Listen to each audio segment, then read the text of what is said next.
обсудим Томос. Во-первых, не могу не спросить, а вы православный? Да, я прихожанин.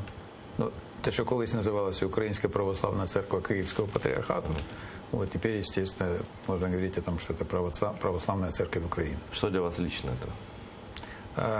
Это эпохальный момент. То есть 333 года назад автокефалия фактически украли. И теперь это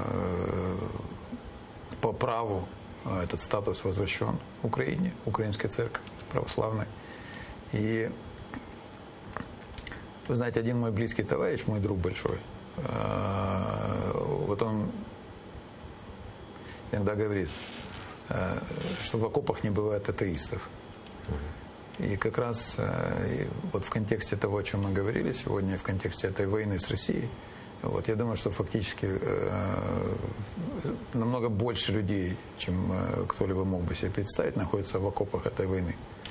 И вот Томос это как раз это документ, это очень мощное, это очень важное решение, это очень непростое решение, и оно требовало непростых усилий со стороны, начиная от, можем говорить и должны говорить, и о Филарете, который шел к этому Сегодня событию герой Украины всю жизнь. стал патриарх Филарет. Извините, что перебил, просто я еще месяц назад, по-моему, записал ролик такой у себя в Ютубе, что сказал, что вот он настоящий герой Украины, человек положил жизнь на эту идею, и вот он уже очень глубокий старец, да, такой суперстарец, как я его назвал, и вот он цель жизни достигнута. Да? Сегодня герой Украины дал Петр Порошенко присвоил звание.